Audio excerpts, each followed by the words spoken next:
Hi everyone, welcome back to Learn, Love, Heal. My name is Shauna. I want to thank you for stopping by, and if you have watched some of my other videos about the story of my exit from the Jehovah's Witness cult,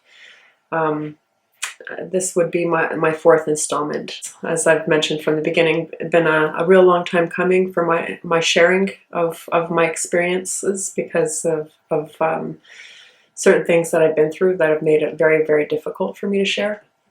But I'm finally glad to be here and have found my voice, and I'm so excited that you're here to share it with me. So thank you. And if it's your first time, thank you, and thanks for tuning in. So basically, I today wanted to catch you up on what's going on with me. I kind of came out of the gate running at a gallop on my birthday, January 5th. With a series of the first 3 videos of my story, which is a pretty hefty one and full of tidbits and experiences along the way that have just been incredibly just unbelievable in my growth and all of the things, the ups, the downs, all of it together. I actually don't regret one bit. And I know that might be very strange or difficult to hear, considering some of the stuff I've already shared that has been less than pleasant.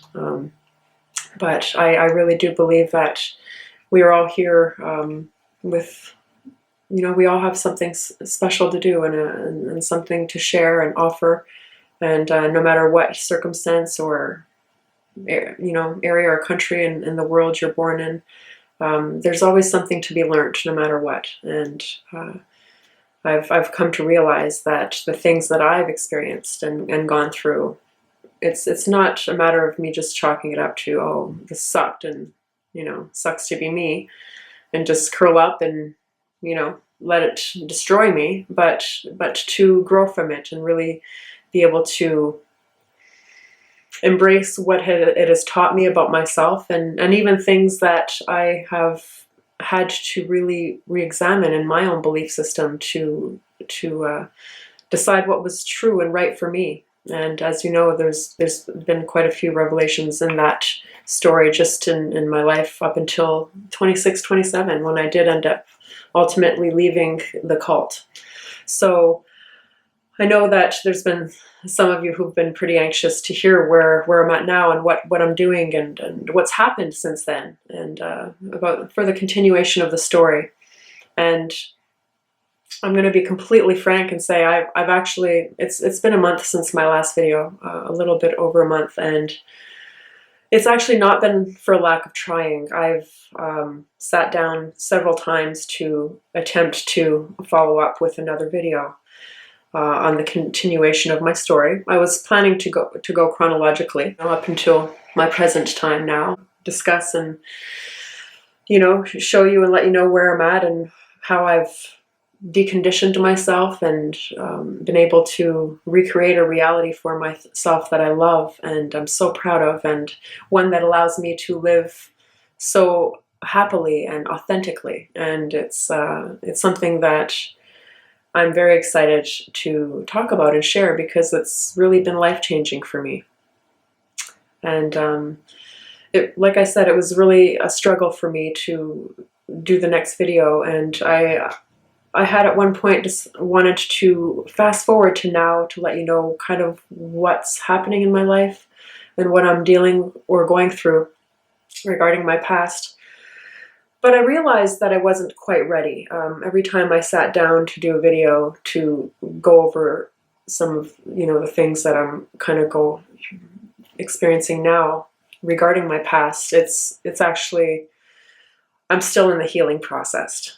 That's pretty much what it is. And there's just some stuff that it's really too close to home at this point. And I'll get more into that as we go. But just to give you a little idea, I actually started just less than a year ago a meetup group actually for ex-Jehovah's Witnesses here in Montreal.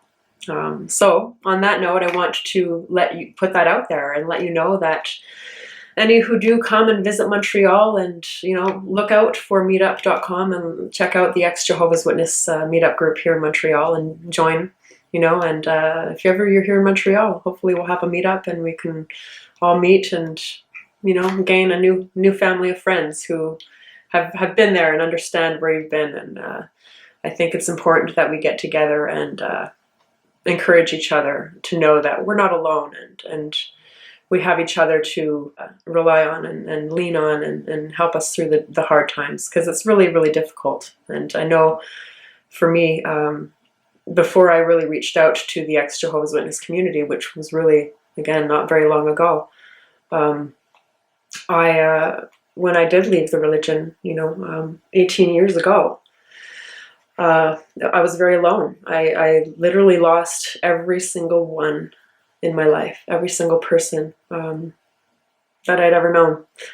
So it's difficult, when you walk away, when you decide that this is no longer your truth, and you realize by doing that and having integrity for yourself and your beliefs and your truths, walking away from everyone you know is an extremely difficult thing to do. And sometimes I'm still kind of blown away the fact that I actually did that back then, considering how conditioned I was, how close with my family I was, despite all the past things that have been coming up into my awareness, more especially recently.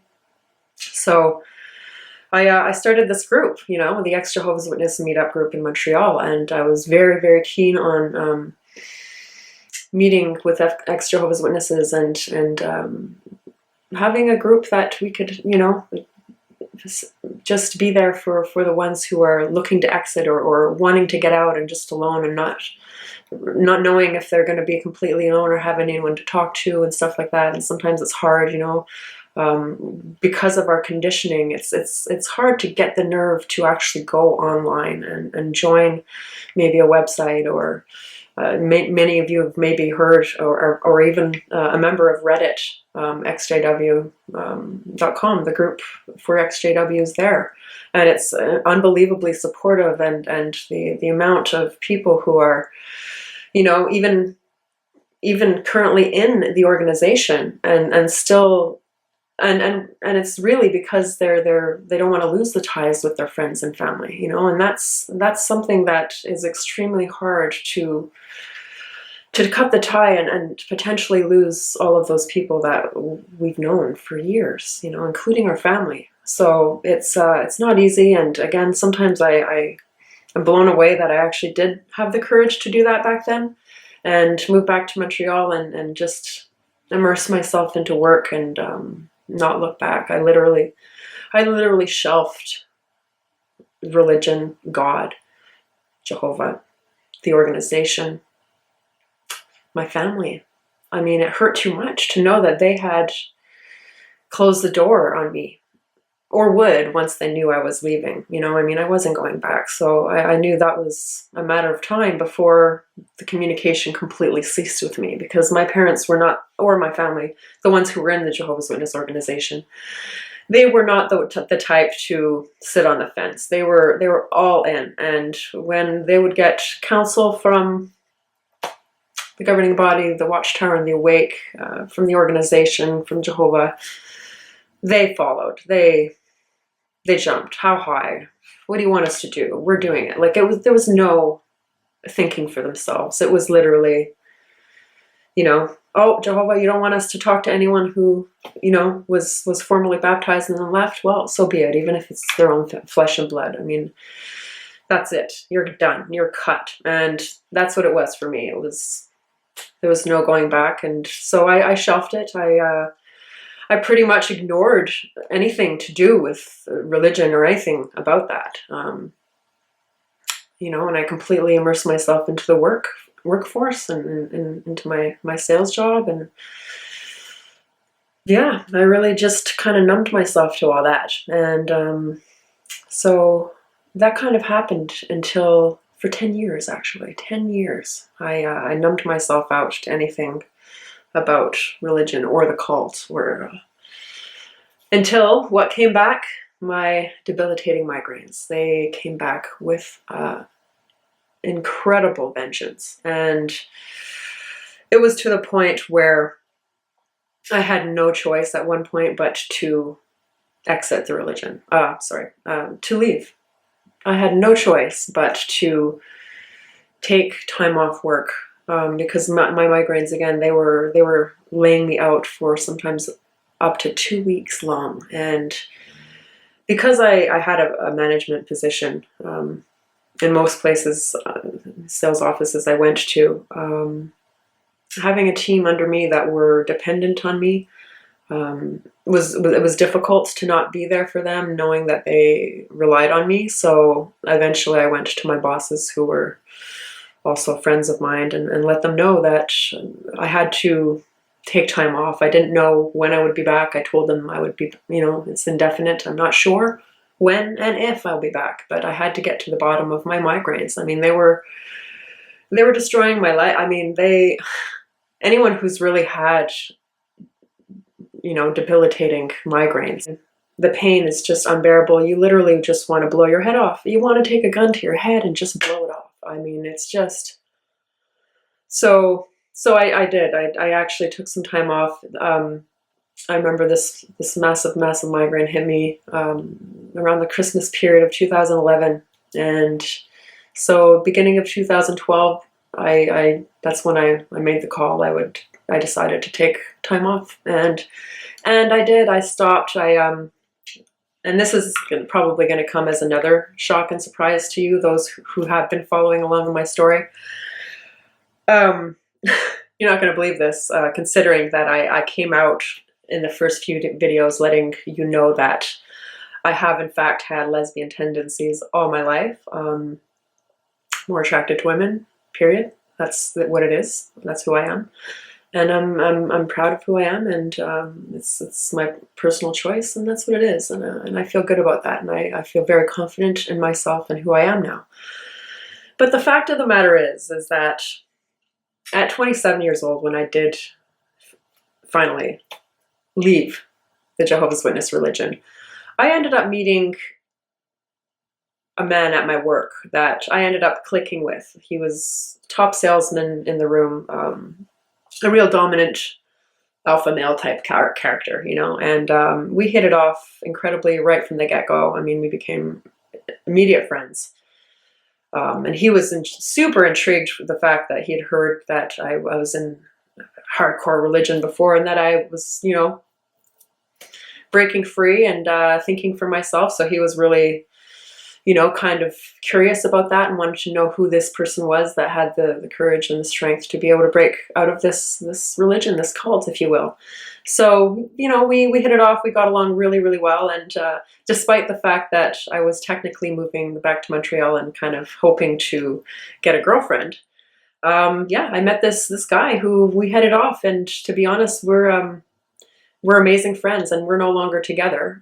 We actually ended up, believe it or not, being together for about 13 years for the duration. I mean, it was on and off there a couple of times, the ups and downs, and more or less mostly because I was kind of wanting to have that relationship with a woman and, stuff like that. So there was the challenges in the relationship, obviously, and stuff like that to go through. But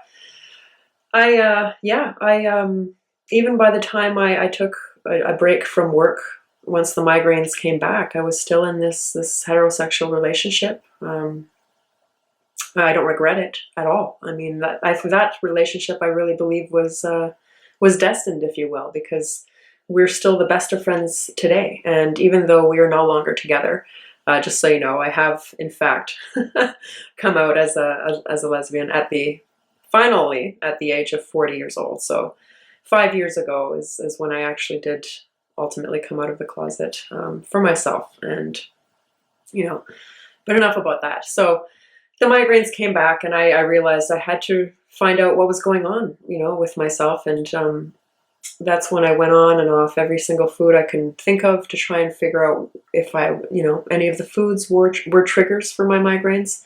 Ultimately, they weren't. It ended up being something else, something that I I realized that it's something that had to come out when it came out, and I wouldn't have been ready before that. And even though I did exit the religion, in my late 20s, now in my late 30s, the migraines came back. I had ignored everything about my past, my family, the religion, everything, because it just hurt too much. I mean, for the type of person I was, to be so close with my family, um, well, to be disillusioned, really, to a lot of the stuff from the past, actually. It was very difficult to face, and I'm the type of person that has a very, very difficult time facing the harsh realities of life.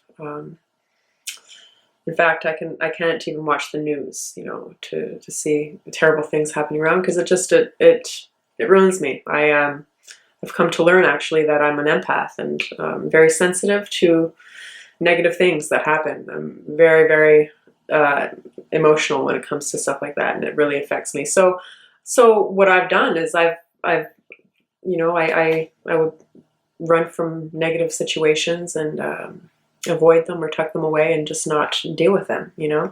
I actually used to think that it was a blessing that I would do that, to kind of just block it out and not face the pain, because I thought, wow, like, I'm really good at, just bouncing back when something bad would happen to me. I just bounce right back, and next, just want to move on and not face the pain. So, but I'm here to share that that's actually really not the right thing to do. But none of us are perfect, and I have no shame in coming forward and sharing my trials and tribulations and my experience, because I really feel that the experiences I've had can really help, especially if any of you are going through any of the similar things that I have. And I have a feeling that many of us ex-Jehovah's Witnesses have. We've faced a lot of very similar situations. In fact, some of the comments I received from some of you have just truly touched my heart, and I can't even believe the similarities and the mirroring of our experiences. Like, of course, not all of us have the same experience, but yeah, a lot of us do, and we really do share that bond of being there and knowing what number they do on our minds and our psyches and our everything about the conditioning. So it's really, really, really massive to deal with. So basically, I had to get to the bottom line of my headaches, and that was something that I knew I had to do. Ended up not being really any of the foods I was eating or anything like that. No wines, no coffees. I went on and off of everything, like I said. And so basically, I was coming across information that was really getting me to question my belief system. And it was coming to a point in my life where I was really wondering, why am I here, really? Like, when I was raised as a Jehovah's Witness, I really thought that was the truth. So I believed that, I was meant to serve and be a pioneer and possibly go where the need is greater, do all this stuff for Jehovah. And obviously, having since come to terms with the fact that that isn't the truth, or my truth for that matter, or my reality, or anything that I wanted to have any part of, because it just didn't resonate anymore. I was really asking these deep questions of myself and even my partner at the time. And again, we had such an incredibly close bond together. And one of the things I liked the most about our relationship, and still do, is the fact that we were able to have such wonderful, deep conversations and philosophize, which, ironically enough, as you know, or if you don't know, Jehovah's Witnesses are not allowed to philosophize or look into philosophy or believe in philosophy, interestingly enough. And I have a really funny story about that, which I'll share at a future time. It's really quite hilarious. But yeah, so we would discuss, and I would ask him, and I'd be like, "Do you like?" Because I always felt like I had some kind of mission, something to do. I needed to help people somehow, some way. And I always felt like he did too, because we were a pretty strong couple together. We had a lot of ability and potential and really helped people. We were a real source of encouragement for many around us. A lot, you know? So I really thought that we really had something special to do maybe together, you know? So I asked him, I said, "What, like, do you really think this is it? Like, am I really meant to just go and you know, go back to the corporate world and work as a drone in a company, slaving away? Like, I know, yes, I had a position in management and decent money and all that stuff. I mean, great, wonderful. But, and I was even really good at it, you know, and had a great time doing it. But I didn't, my heart wasn't there. I mean, is that what I was supposed to do? Just meant to, you know, have this, you know, have kids, you know, get a job, work, have a picket fence, drive, you know, a nice car, have, you know, move to a bigger house. Like, what, was that all it is? Really? Like, really? I just felt, no, this is not it. Can't be it. What else is out there? Like, you know, and I was really questioning. And I think because I was so sincere in my desire to know the truth about what was going on for me, for life in general, the universe started providing me with the answers. And that's where actually my story gets really, really fun and really, really good. And to be honest, 7 years ago, which, you know, 38 years old, when those migraines came back, 37, 38, let's just say it changed my world. I woke up to realize who I really am and why I'm here, and that everything I've ever been through doesn't define me. It doesn't take away any of my worth. It doesn't do any of that. In fact, I feel like the more pain and trial and tribulation you go through, the more of a diamond you are, actually. You know, in fact, in ancient Japanese tradition, you know, they have wonderful dishes and pottery, and the ones that mean the most to them are the ones that have been cracked and busted quite a bit through their lifetimes. And what they do is they literally piece it back together, you know, and you see these beautiful works of art, these beautiful vases that are just, you know, all these little cracks all through them, but you could see with the care that they've been put back together, and the beauty at that point that they have far outshine, you know, that brand new vase, you know, if you will. So I do know that the things that we go through really serve to help us grow and evolve and get better.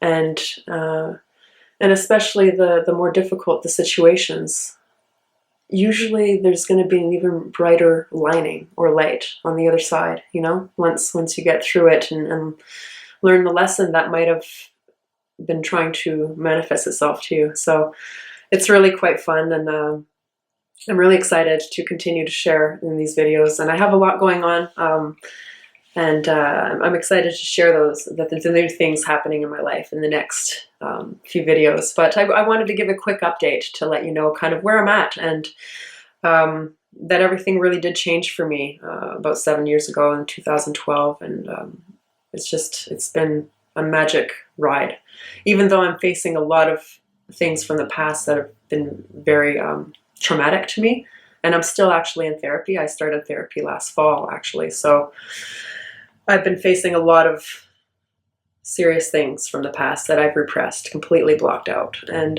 they're very difficult to go through, and this is in part why it has taken me over a month to do another video, because I realize that I'm not really able to go there yet, and that's okay. I know that for those who want to stick around and hear the full story, you will, and I'm so happy you will, and I welcome you, and I'm excited to eventually write my book, you know, which will include a heck of a lot more detail. But Again, I just can't thank you enough for being here with me on the journey, and for all of you who have subscribed. Wow, just thank you, thank you. And again, if any of you feel inclined to share the video, like it, subscribe, or for anyone who might benefit, please do. And thank you, thank you, thank you again from all my heart.